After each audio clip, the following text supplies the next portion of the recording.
6letý Radoušek s cylindrem, ano, to je takový meeting point, pro ty z vás, co jste se ztratili, ještě jednou taky si podáme.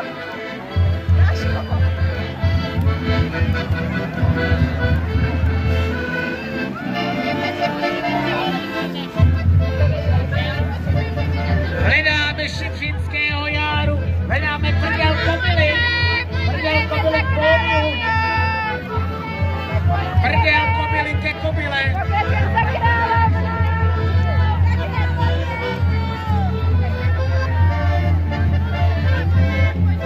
Průvod nám vyráží, ano, samozřejmě našich 138 metrů dlouhá vlečka jde za ní.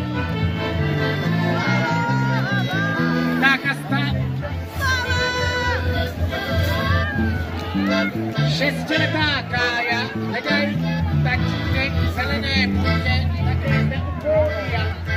Šestiletá Kája, tatínek zelené půdě, strašený výrazem čeká pódia. A zároveň stále hledáme Radoušek s cylindrem.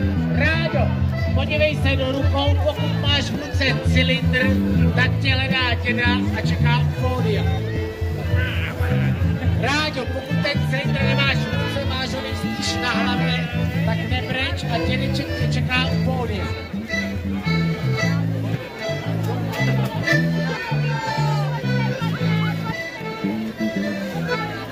Tak průvod nám vyráží, pokud jste někde viděli další brečící dítě,